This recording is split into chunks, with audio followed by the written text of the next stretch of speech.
del versículo 1 al versículo 14. Efesios 5, del 1 al 14. Y titulamos nuestro tema en este momento, Sed imitadores de Dios, o imitadores de Dios. Va a ser el tema que vamos a desarrollar en esta mañana. Sed pues imitadores de Dios como hijos amados, y andad en amor, como también Cristo nos amó y se entregó a sí mismo por nosotros, ofrenda y sacrificio a Dios en olor fragante. Pero fornicación y toda inmundicia o avaricia ni aun se nombre entre vosotros, como conviene a santos. Ni palabras deshonestas, ni necedades, ni truanerías, que no convienen, sino antes bien acciones de gracias. Porque sabéis esto, que ningún fornicario, o inmundo, o avaro, que es idólatra, tiene herencia en el reino de Cristo y de Dios. Nadie os engañe con palabras vanas, porque por estas cosas viene la ira de Dios sobre los hijos de desobediencia. No seáis pues partícipes con ellos, porque en otro tiempo erais tinieblas, mas ahora sois luz en el Señor. Andad como hijos de luz. Porque el fruto del Espíritu en toda bondad es en toda bondad, justicia y verdad, comprobando lo que es agradable al Señor. Y no participéis en las obras infructuosas de las tinieblas, sino más bien reprenderlas, porque vergonzoso es aún hablar de lo que ellos hacen en secreto. Mas todas las cosas, cuando son puestas en evidencia por la luz, son hechas manifiestas, porque la luz es lo que manifiesta todo. Por lo cual dice: despiértate tú que duermes, y levántate de los muertos, y te alumbrará Cristo. Una de las características de los niños es imitar. Nosotros continuamente vemos a los infantes a nuestro alrededor. Yo quiero ser la princesa, y yo voy a ser el príncipe. Yo quiero ser Peter Pan, yo quiero ser Batman, yo quiero ser Hulk, yo quiero ser Superman. Y los niños, cuando ponemos atención al mundo en el que ellos viven, es un mundo fantasioso, es un mundo irreal. Pero algo a la naturaleza humana la hace adentrarse o querernos salir de la realidad y transportarnos en ese mundo de la fantasía. ¿Qué cosa nos revela este hecho tan relevante de que los infantes traten continuamente de no ser ellos, sino de ser otras personas? La principal característica de ellos, repito, es que se quieren identificar con seres que no existen, con seres imaginarios, con seres caricaturescos o seres fantasiosos. ¿Saben ustedes de dónde viene esta realidad? De que el ser humano, de acuerdo a la Biblia, desde que nuestros primeros padres en el huerto del Edén se rebelaron contra Dios, nos heredaron, o hemos nosotros recibido desde el huerto del Edén, la pérdida de nuestra identidad. El ser humano nació sin identidad. Y esta identidad perdida desde el pecado es la que nos hace vivir en un mundo irreal. Y entonces los niños pasan ya a los 12, 13 años de edad a la preadolescencia y comienzan a soñar y comienzan a prepararse para hacer dinero, para ser famosos, para tener un título universitario, para poder destacar y sobresalir. O sea, comenzamos a tratar de adentrarnos con el mundo que nos rodea, tratando otra vez de creer que estas metas, el dinero, un título, la popularidad, la fama, van a ser algo que nos van a dar satisfacción y realización. Sin embargo, después de que ya tienes tu título, como lo dijimos una vez, en México nada más, el 60% de las personas con un título profesional se dedican al comercio. Otras personas en otros países, como Estados Unidos, donde sí se reconocen los títulos académicos, pueden alcanzar buenas posiciones y buenas ocupaciones en diferentes áreas de trabajo. pero casi siempre en Europa, en América, etcétera, etcétera, nos damos cuenta que aún las personas con un buen título profesional y que han alcanzado una buena posición y han alcanzado a realizar esos sueños que tenían en la adolescencia, cuando realizan sus sueños, vuelvan a encontrarse que siguen insatisfechos, que siguen vacíos. Y este es el caso, ¿verdad?, de nuestra hermana Yuri, que fue una mujer que vivió en la farándula y arrastró la cobija, como decimos vulgarmente, etcétera, etcétera, y estaba al punto de suicidarse cuando alguien le habló de Jesucristo, se convirtió a Jesucristo, y ahora ella cuenta su vida y regresa a su pasado compartiendo que era la mujer más infeliz del mundo, con hombres, con mujeres, con alcohol, con diversiones, con dinero, con fama, con todo lo que se desea. Sin embargo, estaba a punto de suicidarse. Y no solamente ella, ¿verdad? Elvis Presley, Michael Jackson, llámese el príncipe Juan Carlos de Asturias, llámese la reina de Inglaterra, llámese el político, el gobernante, el presidente, cualquier persona que haya alcanzado el éxito o la fama, entre comillas, humanamente, allá arriba descubre su vaciedad, descubre su insatisfacción, porque no fuimos creados para alcanzar ninguna posición ni llegar a ninguna montaña sin Dios. Sin Dios. Entonces nos damos cuenta que queremos siempre, yo quiero ser como Madonna, los jóvenes imitan, quieren caminar como John Travolta, quieren peinarse como Elvis Presley, quieren bailar como Michael Jackson, siempre estamos buscando ser otras personas que nosotros no somos. Vuelvo a repetir, por la pérdida de la identidad. Los hombres tratan a las mujeres como machos, como hijos de Zapata, nietos de Zapata, y las tratan con una agresividad, porque el varón ha perdido su identidad. El varón no sabe que el ejercer el liderazgo en el hogar no es a través de la fuerza, ni a través de la manipulación, ni la coerción, ni las amenazas. Un gobernante, llega tú a México también, por ejemplo, y ve la cara de los políticos y todos están así. Todos, ¿verdad? Ves a la policía, y así a los guardaespaldas, así. Vas a Estados Unidos y los políticos siempre están, hola, aleluya. La policía igual, tú ves un policía de Estados Unidos y no ves que es un policía porque no tienen cara de matones. ¿De dónde viene esta, por qué creemos nosotros que en México, por una cara así, o por estar así serios, ¿verdad?, ya nos hace imponer algo de personalidad? Vuelvo a repetir, de la pérdida de la identidad. ¿Por qué es más relevante en Latinoamérica que Estados Unidos? Porque pues allá la mayoría son anglosajones y aquí venimos casi siempre, ¿verdad?, de un pueblo oprimido que fueron los indígenas, los aztecas, chichimecas, llegaron los españoles, nos aplastaron y hemos crecido, ¿verdad?, con muchos traumas, con muchos complejos y creyendo que siempre poner una cara así o llegar a la casa así te vas a imponer a tus hijos, te vas a imponer a tu esposa, y es solamente la pérdida de tu identidad. Cuando venimos a Jesucristo, lo primero que Dios quiere restaurar en nuestra vida es nuestra identidad. Dice Efesios, sed imitadores de Dios. No de John Travolta, no del político, no de la cantante, no del bailarín, de ninguna otra persona. Cuando venimos a Cristo, quitemos los ojos de Superman, de los héroes fantasiosos que éramos cuando éramos niños, de las caricaturas, de las telenovelas. Quiero ser como Viviana, como Colorina, quiero ser como esta, etcétera, etcétera. Quiero ser como Yuri, yo quisiera tener esa fama, quisiera tener como ese hermano, quisiera tener como esa persona. Quitemos totalmente los ojos de cualquier ser humano. Y es interesante que la palabra imitadores en el griego es mimetes, de donde viene la palabra mimo o mímica. Dios quiere ahora ponernos un modelo, el único modelo que vale la pena seguir, que se llama Jesucristo. Y cuando nosotros verdaderamente querramos normar nuestra conducta y verdaderamente saber cómo debemos normar nuestra conducta, cómo debemos de vivir, cómo debemos actuar, cómo debemos de manifestarnos tanto en la política, como en la tienda, como en el metro, como en la iglesia, como en el baño, como a la hora de votar, como cuando estás en el cine, dice la Biblia, imítenme a mí, dice el Señor.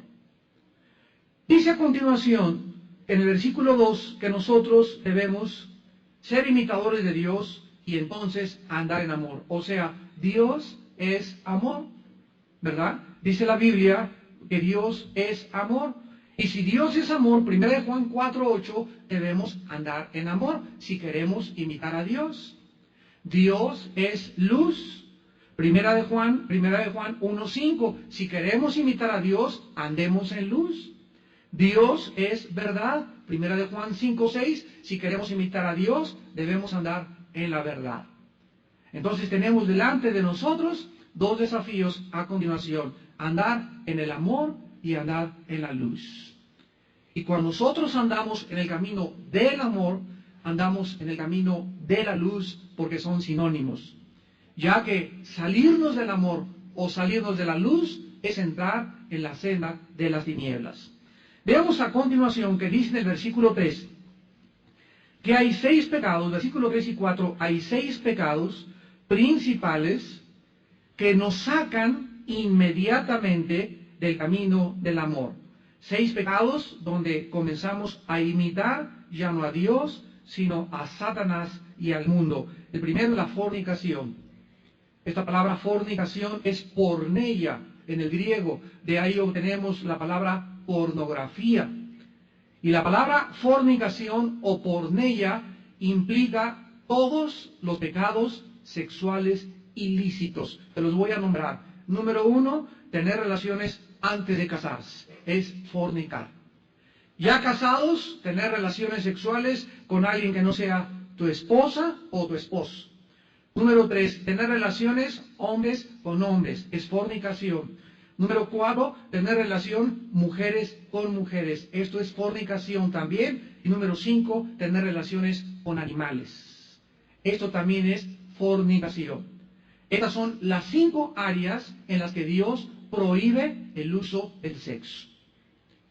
Y si tú usas el sexo en cualquiera de estas 5 áreas, estás caminando en un camino que no es el camino de Dios, aun cuando te llames cristiano. Aun cuando tomes la cena del Señor, aun cuando te hayas bautizado y te hayan remojado, y aun cuando hayas levantado tus manos en esta mañana para adorar a Dios, tú vives en pecado delante de Dios y no estás caminando en el amor. El segundo pecado es la inmundicia. Esta palabra akatarsia en el griego significa toda suciedad de ojos. Esto es lo que se conoce como voyerismo. Personas que están continuamente buscando a quien mirar sexualmente. Personas que se esconden detrás de la cerradura y ven cuando alguien se está bañando. Personas que buscan en el internet alguna página con pornografía. Personas que rentan videos o DVDs o DVD o lo que sea con retratos que incitan las pasiones sexuales. Eso es inmundicia. Esta suciedad que enferma tu mente y tu corazón hace que te salgas del camino del amor, del camino de la verdad. ¿Por qué el camino del amor está asociado con los pecados sexuales? Porque siempre que una persona es sucia en su mente sexualmente, le va a hacer daño al prójimo. Le vas a hacer daño hasta a tus propios. Tenemos casos de padres que han violado a sus hijas. Padrastros que han violado a sus hijos. ¿Y por qué? ¿De dónde viene esta pasión en la que se convierten en animales y ni siquiera reconocen el afecto natural que es con un hijo? Del voyerismo, de la inmundicia, de la suciedad sexual en la que ellos viven. Cuando a Ted Bundy, un hombre que mató a más de 18 mujeres en Florida, lo entrevistaron antes de que le administraran la pena capital a través de una inyección letal, lo entrevistó un psicólogo cristiano llamado el Dr. James Dobson. Y le preguntó a James Dobson antes de morir a Bundy: dime qué fue lo que más lamentas en este momento en el que te vas a enfrentar a la muerte, o qué es lo que tú no volverías a hacer jamás si se te brindara la oportunidad de volver a nacer y de volver a vivir.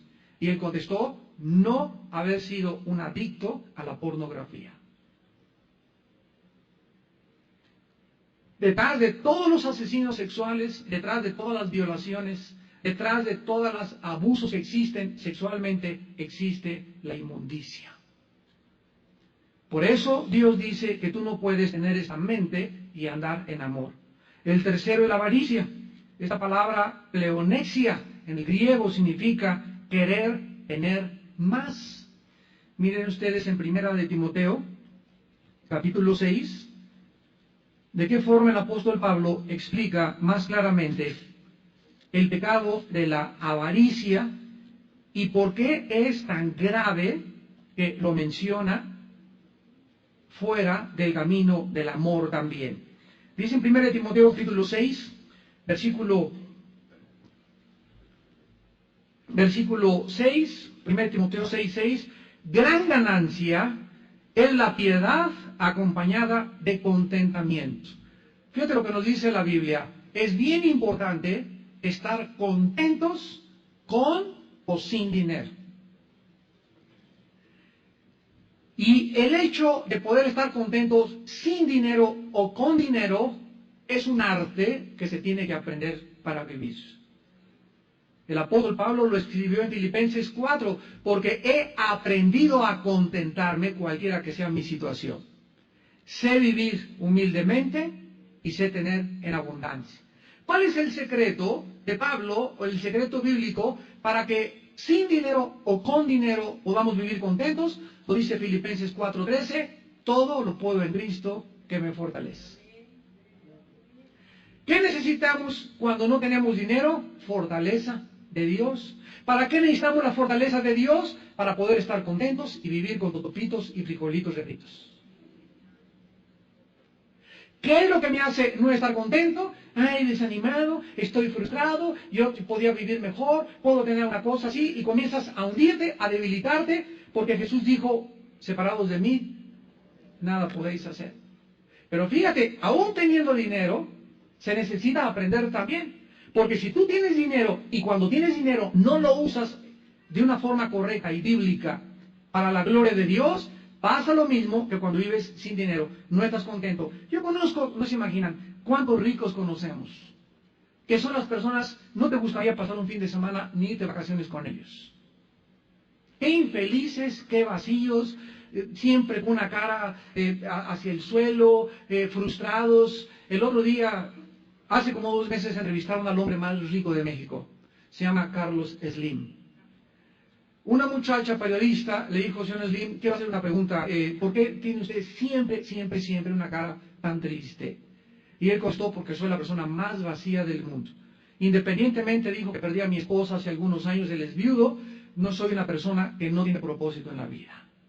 Pero señor Slim, usted es dueño de Telmex, Palacio de Hierro, las panaderías El Globo, Sears Robo, Telmex, y todas las cadenas que hay de teléfonos en México, etcétera, etcétera, accionista de Televisa. Cualquiera podría tener una cara más feliz, y él contestó, es que el dinero nunca lo es todo. Desde que yo vi esta entrevista, ayúdenme también ustedes, estoy orando por él. Puso en mi corazón, Dios, orar por su salvación, y algún día tener la oportunidad de presentarle a Jesucristo. Pero cuando tú tienes dinero y no tienes la satisfacción de estar en el Señor, vuelvo a repetir, eres la persona más triste, más vacía y más miserable. Porque es una mentira creer que el dinero hace feliz a una persona. Los ricos serían los más felices, y es todo lo contrario. Gran ganancia es la piedad acompañada de contentamiento, porque nada hemos traído a este mundo y sin duda nada podremos sacar. Una persona nace en el mundo y tuvo la oportunidad o de recibir una herencia o de hacer dinero.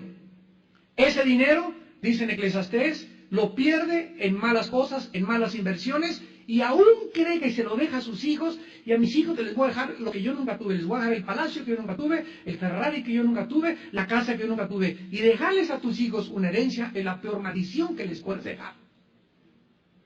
Porque si tus hijos, a quienes les estás dejando una herencia, una casa, un dinero o un terreno, no tienen a Jesucristo, nunca podrán administrar. Se convertirá en la peor maldición para sus vidas. La herencia más grande que les podamos dejar a nuestros hijos es a Jesucristo.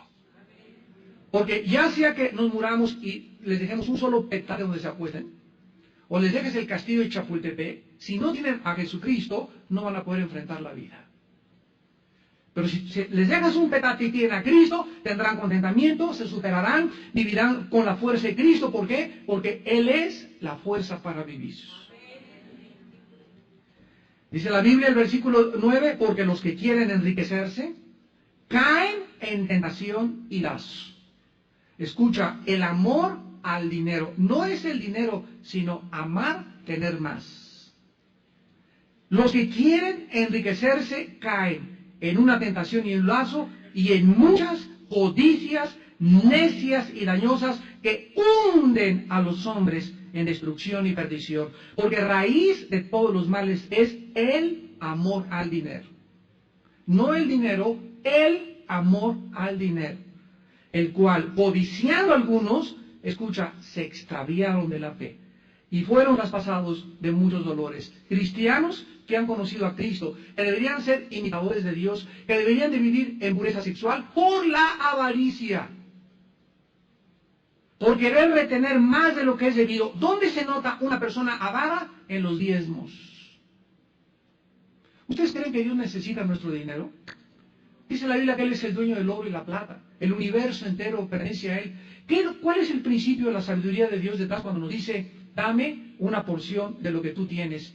Para que cuando yo saque mi cartera, en el momento de sacar mi cartera representa esto, mi cartera representa el sudor de mi frente, mi cartera representa mi corazón, porque no sabe mi tesoro está en mi corazón, y cuando yo le hago, y creo que les fue bien, y comienzo con esta actitud de dar, ¿verdad? Pues ahí los 20 pesos, ahí los 10 pesos, como las limonas que estábamos acostumbrados a dar cuando venimos de la religión popular, de donde Dios nos sacó, porque ahí dábamos limosnas. Comenzamos nosotros a dar cuenta que entonces, no, esto se me queda para mí y esto para allá. Y cuando yo comienzo a retener más en mi cartera, Dios me está viendo. Dios me está viendo. Y me está diciendo, ahí el diezmo no es eso, ni es lo del cheque que tú recibiste. Y cuando yo comienzo a darle a Dios lo que Él me da, comienzo a sacar, a arrancar de mi vida algo que por naturaleza nos es inherente, que es la avaricia. Los seres humanos por naturaleza somos avaros y codiciosos. Y tú no puedes caminar en amor ni caminar con Dios con ese corazón. El misionero que me guió a mí a Cristo, recuerdo siempre sus primeras palabras. Armando, un cristiano generoso es un cristiano con salud espiritual. ¿Quieres saber realmente quién es un cristiano que está creciendo? Es un cristiano que no le duele el codo. No es de Monterrey. Dice en Efesios 5:4, el cuarto pecado, palabras deshonestas. Y estas palabras deshonestas significa groserías. Es la palabra aisprotes en el griego, que son palabras obscenas, que son palabras que tienen suciedad, que dañan o que contaminan los oídos. Actualmente ya casi no podemos ir a ningún lugar, en el camión, en el metro, en un albergue, en un hotel, donde oigas palabras y groserías. Yo siempre que voy con mi familia y con mis hijos, en cualquier lado donde estoy, una oficina, si alguien se atreve, oye, por favor, te lo suplico, aquí hay niños. Se está perdiendo el respeto total de las vulgaridades y de las groserías que se dicen, porque en la televisión es algo normal ya. Ya en los noticieros de la mañana de televisión, en las telenovelas, ya se están diciendo groserías y escritas ya en los periódicos, cosa que hace 10 o 15 años jamás lo podrías ver. Está relajándose y relajándose y relajándose las normas morales. Si tú eres una persona de Veracruz, allá de 5 palabras, 6 dicen groserías, pues cambia, ¿verdad?, de Veracruz y hazte oaxaqueño como yo. No, no es cierto. Hermanos en Cristo, no podemos vivir con groserías. Las groserías, ¿qué fin tienen? Son palabras que lastiman los oídos de personas. Tú no puedes caminar en amor y decirle groserías a tus hijos. O decir groserías en la calle. O decir groserías cuando sales. O que si alguien te atraviese y recordarle el 10 de mayo. Tú tienes que comenzar, cada vez que lo haces y se te salen, eso implica que estás creciendo en Cristo y que cada día son menos, pedirle perdón a Dios. Padre, yo no quiero decir eso. Mira, no quiero mentirte. Solo el Espíritu Santo tiene y me está viendo, yo por lo menos como 10 años que no he dicho una grosería. No me estoy jactando de nada, simplemente ya es algo que he podido hacer morir en mí, y yo era bien grosero. Y casi hablaba puras groserías también. Pero es algo que lo vas quitando y ya no lo dices. Y aunque la tienes aquí y la quieres decir, ya no te sale por la boca, porque la controlas y es lo que se llama dominio propio. Pero Dios no quiere que seamos groseros. Después tenemos en quinto lugar necedades. Y esta palabra es importante porque es la misma palabra que se usa en Mateo 5:22, cuando Jesús dijo, cualquiera que le diga fatuo a su prójimo será culpable del infierno de fuego. ¿Se acuerdan de ese versículo? Bueno, esa palabra fatuo, apúntala, es la palabra moros. Y es la misma palabra que aquí se traduce necedades.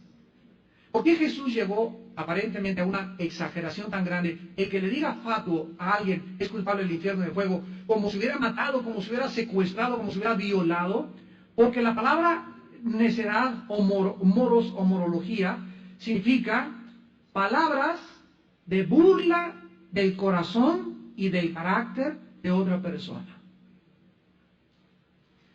¿Qué son las necedades? Burlarme del carácter y del corazón de otra persona. ¿Se imaginan a Cristo con sus discípulos diciéndole a Santiago, ¿ya viste la cara de chayote que tiene Pedro?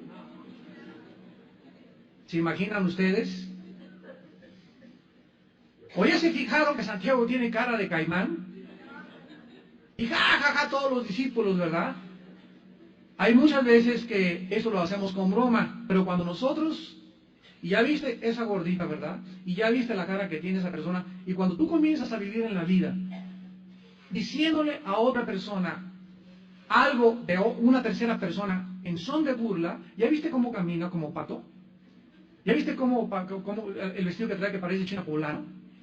¿Ya viste cómo baila que parece pirinola? Esas palabras en las que atacamos la reputación de terceras personas nos sacan del camino del amor. Y en cierto lugar, las truhanerías, esta palabra eutrapelia, significa chistes obscenos. Chistes obscenos. Hay chistes colorados que más o menos son medio coloradones, ¿verdad? Pero hay chistes obscenos, o sea, hay chistes degradantes, chistes demasiado vulgares, groseros, que no deben existir en las conversaciones de los hijos de Dios. Esto sugiere cualquier plática, una persona que está platicando y de repente cambia rápidamente de su conversación con maldad, con chistes obscenos, con groserías, con calumnias, con afán siempre de lastimar a otras personas. Acuérdense que el amor al prójimo es lo que verdaderamente Dios ama en nosotros. Ahora, dice el versículo 5, para terminar esta sección, una advertencia muy seria. Porque sabéis esto. O sea, los efesios, cuando recibieron esta carta, ya estaban conscientes de lo que Pablo a continuación les va a decir. Que ningún fornicario, o sea, si tú te mueres, hermano, hermana, amigo que me escuchas, si tú te mueres y vives en fornicación, haz de cuenta que Cristo viene mañana y las últimas 3 semanas de tu vida te acostaste con tu novio, o las últimas 3 semanas vivías en la pornografía, o en el último mes de tu vida tuviste relaciones con hombres o con mujeres, y Cristo viene, tú no entras al cielo. ¿Sabéis esto? Que ningún fornicario o inmundo o avaro es idólatra tiene herencia en el reino de Dios. Esto es muy importante porque aquí se nos está revelando que estos pecados de la fornicación, de la inmundicia y la avaricia, siempre acaban en la idolatría. ¿Quién es una persona fornicaria? Una persona que ha hecho del sexo un dios. Y hacer del sexo un dios, cuando no es un dios, el sexo es algo que Dios nos dio para que nosotros lo usáramos y no para que el sexo nos usara a nosotros. No tener un control del sexo y las pasiones sexuales es tener un ídolo al que te estás inclinando y lo estás adorando y lo estás sirviendo y Él te tiene aquí apergolado del cuello. Es tu Dios. La inmundicia es un Dios también, ¿verdad? Porque hay personas, vuelvo a repetir, que no pueden ver a una mujer sin comérsela de los calcetines al pelo con los ojos. No pueden pasar por la calle y ver, el otro día sacaron en la televisión un hombre degradado que filmaba, ¿verdad? Cómo se movían las mujeres y que violó a quien. Ahí está. ¿Qué fue lo que lo llevó a violar y a matar a tantas muchachitas? El afán que tenía del voyerismo, de su inmundicia, de su suciedad, que llegó hasta filmar a todas las mujeres caminando por la calle. ¿Así vas a acabar tú? Así vas a llegar tú y aún mucho más profundo si no entiendes que Dios quiere que te santifiques. Y que el poder para poder dejar eso no lo tienes tú, pero Dios te lo puede dar si tú te vuelves a Dios con todo tu corazón en este momento en que tú le estás escuchando. Dice la Biblia, no erréis, ningún fornicario, inmundo, avaro, que es idólatra, tiene herencia en el reino de Dios. La avaricia es idolatría porque guardar el dinero es hacer un Dios del dinero. Todas las personas avaras tienen el dinero como un ídolo.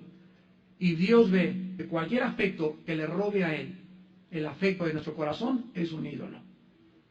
¿Cuál es la única forma de no tener un ídolo? Ahí está mi dinero, ahí está mi dinero, ahí está mi dinero. Dios ve que eres generoso y Dios comienza a proveerte milagrosamente en tu vida. Ustedes han oído hablar del presidente de Colgate-Palmolive en el mundo. Es un hombre que al convertirse ganaba 500 o 600 mil dólares al año cuando se convirtió a los 28 años. Le comenzó a dar a Dios el 50% de sus entradas, 300 mil dólares al mes. Y cuando pasaron 5 años le estaba dando el 85% de sus ganancias a Dios. Y se convirtió en la compañía más fuerte que existe de pastas de dientes y de jabones del mundo entero. Y la raíz es que el hombre que la fundó honró a Dios con sus bienes. Y Dios le prosperó al 100%. Todas las personas que han vivido de esta manera, Dios los prospera. Y luego tú ves ahí, el hermano se compró un carro nuevo, envidioso. ¿Por qué? Porque por tu avaricia tú a lo mejor no has tenido eso. El hermano ya viste el vestido que trae la hermana y comienzas a hablarle a otra persona de esa hermana y ya viste, y este cuchicheo, este chisme, esta bandería es una necedad. Dios condena eso porque te sales del amor. Y casi siempre las personas envidiosas son las personas más avaras que hay. Les da envidia que alguien prospere, porque ellos no pueden prosperar y la raíz de tu falta de prosperidad puede ser tu avaricia. Tu avaricia. Dice el versículo 6 que es muy fácil en el mundo que vivimos ser engañados. Nadie los engañe con palabras vanas, porque por estas cosas, o sea, por vivir en pecados sexuales, por ser avaros, por hablar palabras deshonestas, chistes groseros, por ser tan vulgares con la boca, viene la ira de Dios. Viene la ira de Dios. ¿Y saben algo? Dice Hebreos 10, horrenda cosa es caer en manos del Dios vivo. Y un error gravísimo es asociar este pasaje con los incrédulos.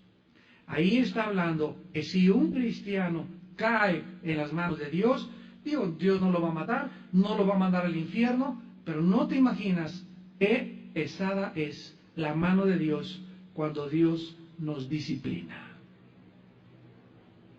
Cuando Dios dice, basta, Pepito, te voy a dar, no te imaginas cómo te vais, cómo nos vais.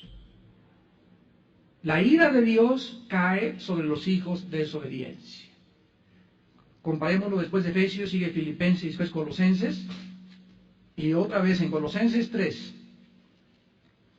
se vuelve a mencionar los mismos pecados asociados con la ira de Dios. Dice Colosenses 3, 5 y 6, haced morir pues lo terrenal en vosotros. O sea, ¿cuál es la solución para la fornicación, pecados sexuales, inmundicia? ¿Cuál es la solución? ¿Perdón? ¿Cómo podemos hacerlos morir? ¿Cómo podemos matar? ¿Cómo podemos matar estos deseos de entre nosotros? Solo hay una forma, por inanición. no dándoles de comer. Escúchame con atención. No dándole de comer, no viendo.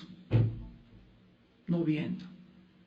Me niego a ver esa mujer, me niego a ver ese programa, me niego a ver eso. Cada vez que tú dices no, no, no, la carne dentro de ti se debilita, se debilita, se debilita, porque ya no necesitas chuletas de puerco, ni carne, ni milanesas, ni costillas, ni barbacoa, ni nada que la haga fuerte a la carne.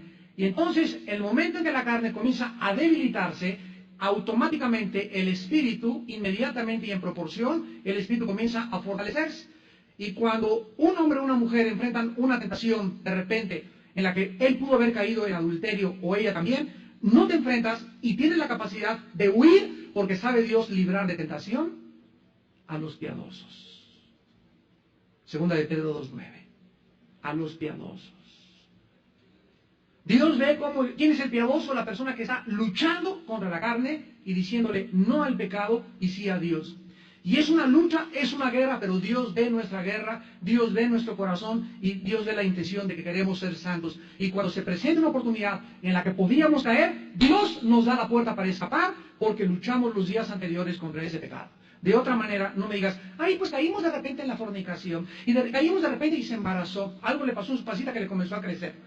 Caímos de repente en el adulterio. Nadie cae de repente en el pecado, nadie. Todos preparan semanas antes. Psicológicamente te preparas para que cuando esté la oportunidad, tú estés preparado emocional, sentimental, física y espiritualmente para caer en el pecado.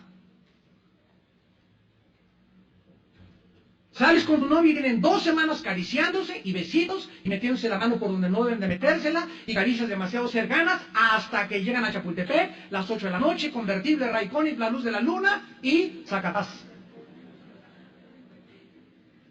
Nada de que caímos de repente, ya tenían ustedes varias semanas, varios meses, provocándose el uno al otro, tentando a Dios, creyendo que la carne es fuerte y la carne es débil. La carne es bien débil. Tú lo sabes, yo lo sé. No nos engañemos. Hagan morir lo terrenal en ustedes. O sea, hay que matar no dándole de comer a la carne. Fornicación, impureza, pasiones desordenadas, malos deseos, vean otra vez, y avaricia, que es idolatría. Cosas por las cuales la ira de Dios viene sobre los hijos de desobediencia. Regresamos a Efesios. Y dice el versículo 6 entonces de Efesios 5, que es muy fácil ser engañados porque vivimos un mundo que nos presiona.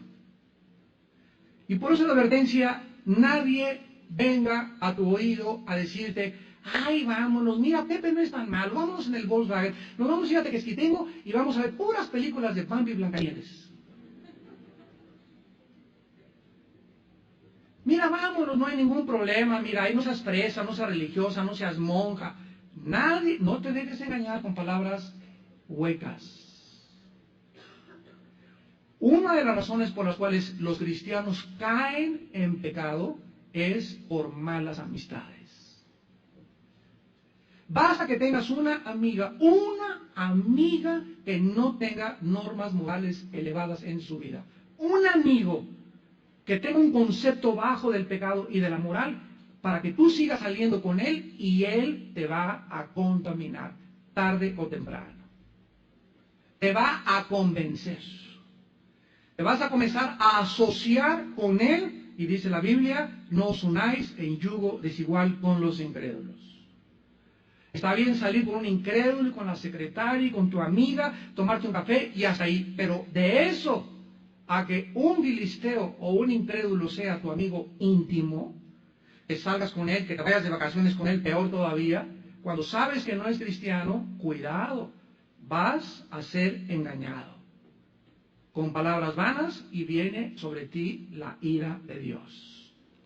Dice el versículo 7, no seáis pues partícipes con ellos, o sea, no participes, no tengas comunión, que si te quieren contar chistes groseros, ¿verdad? Hacer una cosa, cállate la boca, o si son varias personas, salte de ese lugar y no estés ahí oyendo lo que están platicando.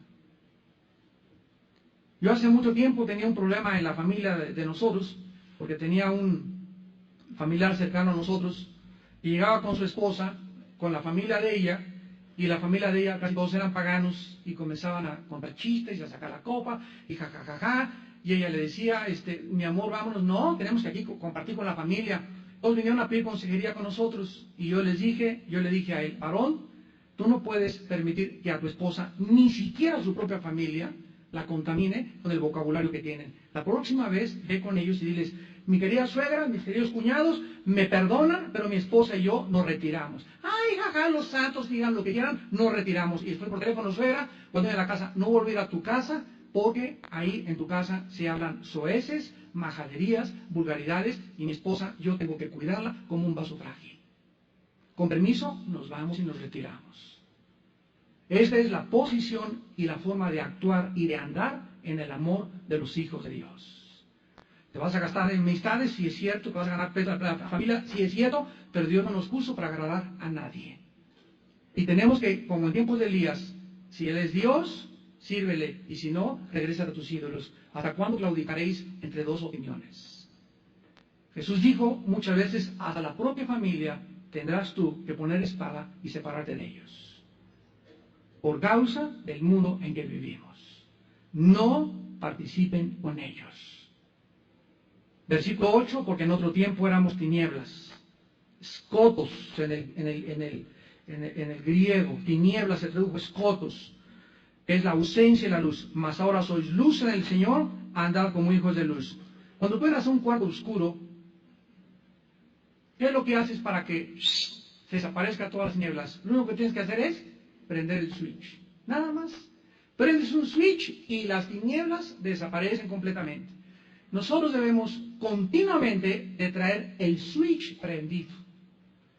En el momento en que un cristiano se asocia con una persona que no es cristiana, una muchacha cristiana con un muchacho que no es cristiano, y comienza a salir con él, automáticamente el switch se baja. Porque ya estás en desobediencia, ya eres tinieblas junto con ese muchacho.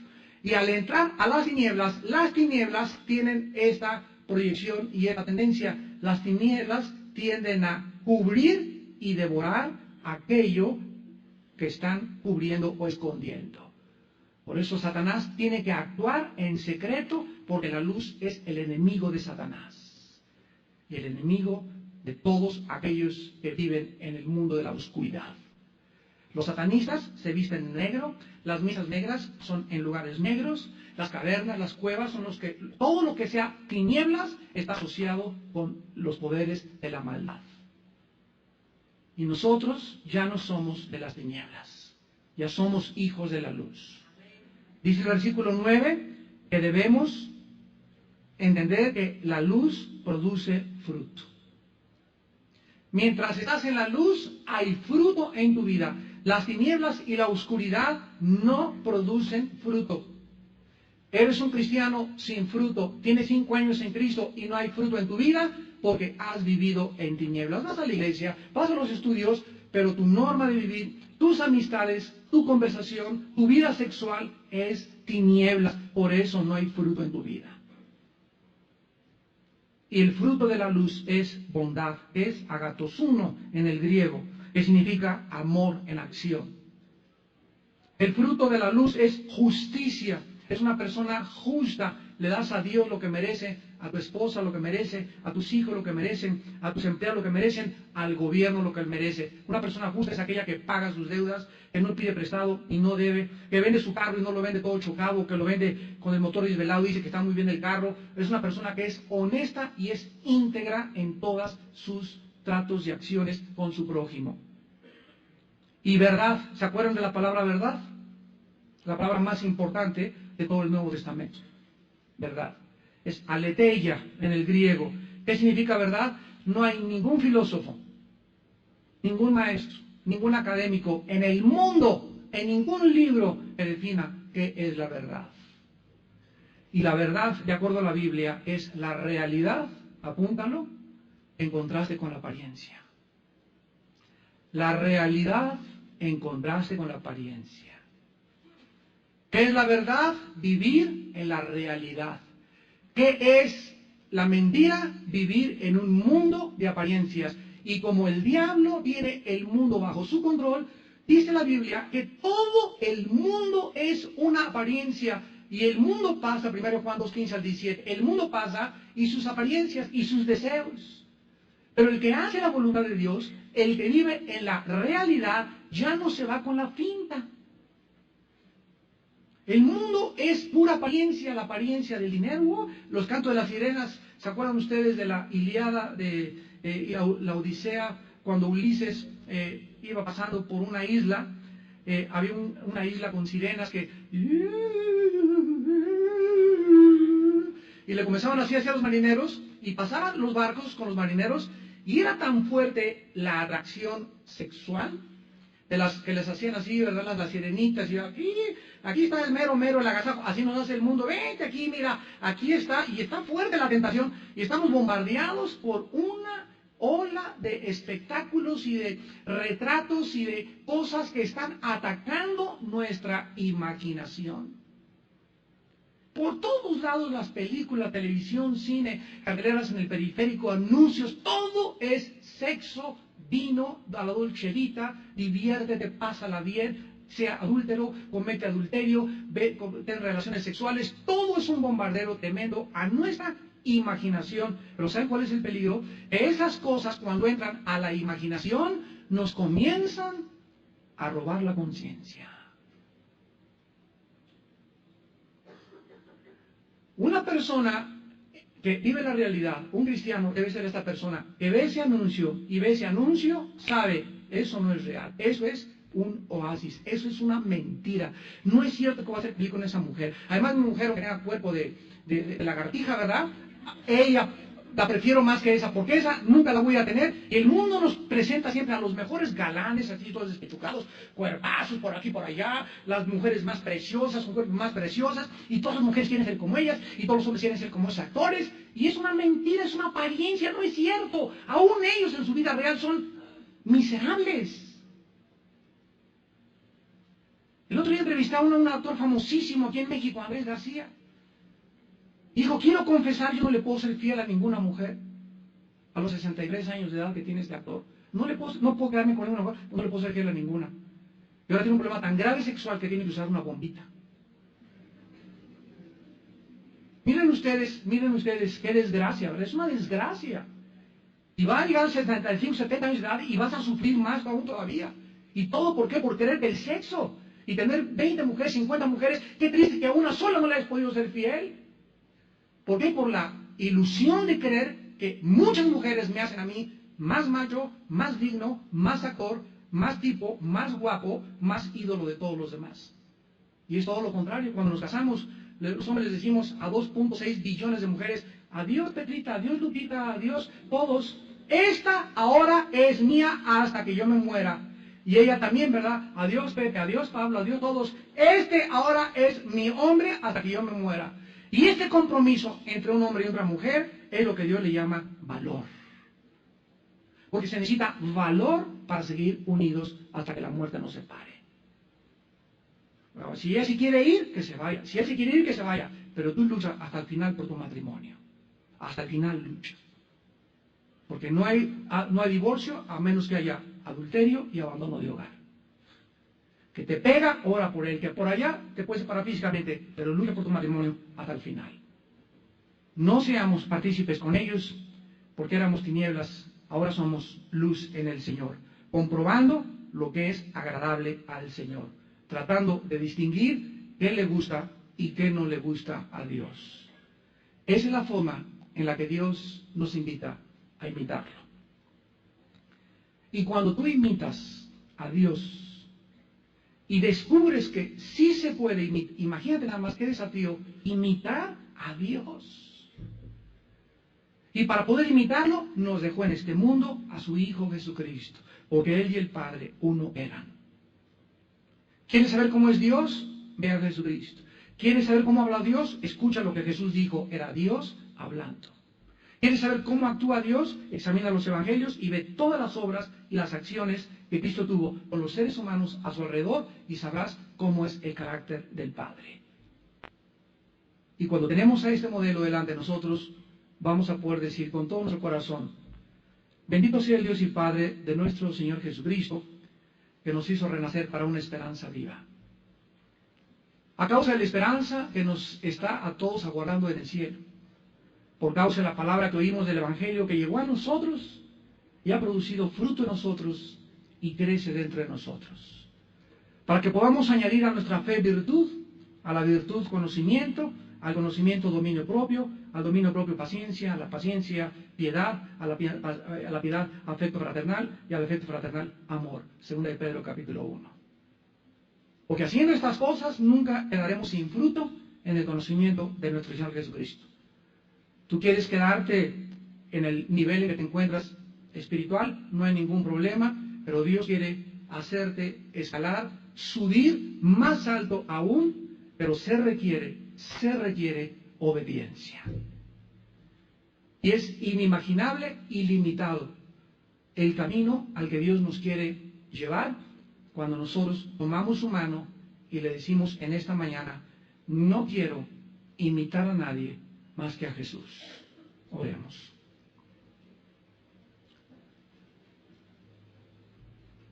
Sed pues imitadores de Dios como hijos amados. Por causa del amor que Dios nos manifestó en una cruz, amándonos Él primero, Él nos pide que ahora, al llamarnos hijos amados, somos tan amados por Él, que dio su vida por nosotros. Por causa de esto, ¿qué motivación más profunda y más grande pudiera existir que el amor de Dios que nos dio en una cruz, para ahora vivir, ya no para nosotros? Qué tontería querer ser como los demás. Qué necedad querer imitar a los ídolos y a los héroes de esta vida, de la historia o del mundo, cuando el único ejemplo es Jesucristo. Gracias por traernos a la realidad, Señor, y habernos sacado del mundo fantasioso, irreal, caricaturesco, que no existe más que en la imaginación, y que el mundo trata a través de esa campaña satánica a nuestro alrededor de mostrarnos un mundo que no es verdad, que no existe. El diablo nos muestra oasis. Parece que es agua en el desierto, pero no es agua, es un reflejo nada más. Pero no existe la esencia ni la realidad. La única realidad se llama Jesús. Y caminando en el amor con Jesús y caminando en la luz, vivimos en la realidad y ya no en las apariencias. Porque los deseos de la carne y los deseos de los ojos y toda la vanagloria de la vida, la búsqueda de la popularidad, del éxito, de lo bonito, del poder, de controlar a los demás, de dominar a los demás, de llegar o escalar en la vida a algún punto, a la cima de la montaña, y creer que ahí vamos a encontrar satisfacción, es vivir en la irrealidad. No es cierto. Cuando lo llegues y lo logres, lo comprobarás. Jesús dijo: cualquiera que beba de esta agua volverá a tener sed. El mundo no tiene el agua para satisfacer nuestra sed, ni nada que el mundo produce, porque el mundo pasa y sus deseos. Pero el que hace la voluntad de Dios permanecerá para siempre. En esta mañana, muchos de ustedes que viven aún en la irrealidad, que no han cobrado conciencia de que el mundo no es color de rosa, ni Blancanieves, ni Cenicienta, sino que es un hueso duro de roer. El mundo es muy difícil sin Cristo y sin Dios, porque el mundo tiene el propósito de hacernos sufrir. Y Cristo nos dará el valor para sufrir, pero ahora por Él. Ven a la cruz en este momento. El Espíritu Santo te llama para que le entregues tu vida al Hijo de Dios. Le permitas que Él es la verdad, la realidad, entre a tu vida. Te quita esas vendas y estando muertos, Él te dé vida juntamente con Él en la misma cruz y en su resurrección. ¿Qué tengo que hacer? Me preguntarás para salir en esta mañana con Cristo en mi vida. Para comenzar tal vez por primera vez a vivir la realidad. En primer lugar, la Biblia dice que te arrepientas de tus pecados. Arrepentirse significa reconocer que estás equivocado en la forma de vivir. Que a lo que el Dios le llama pecado, tú le llamas pecado también. Arrepentirnos es ponernos de acuerdo con Dios en todo lo que Él califica pecado, llamarle pecado. Y huir de ese pecado y de esa irrealidad que nos engaña nada más, prometiéndonos satisfacción y placer, pero que después nos deja llenos de vaciedad, de culpa, de miseria y de frustración. El pecado siempre nos dejará culpa. En segundo lugar, cree que Jesucristo pagó por ti en la cruz y dio su vida y su sangre por tus pecados y mis pecados. Y en tercer lugar, háblale tu corazón y ahí desde tu lugar, dile estas palabras. Señor y mi Dios, me arrepiento de mis pecados de mi vida. Creo en Jesucristo como el Salvador, el Mesías, que tú enviaste a pagar en mi lugar con su muerte y su sangre. Creo que a los 3 días lo levantaste de entre los muertos, conforme a las Escrituras, y creo que en este momento Jesús está vivo, enfrente de mí. A ti, Jesús, te digo en este momento, entra a mi corazón, te abro mi vida, lléname con tu presencia, con tu verdad, con tu luz, con tu amor, y transfórmame en la persona que tú quieres que yo sea. Te entrego mi vida incondicionalmente, en tu nombre santo. Amén.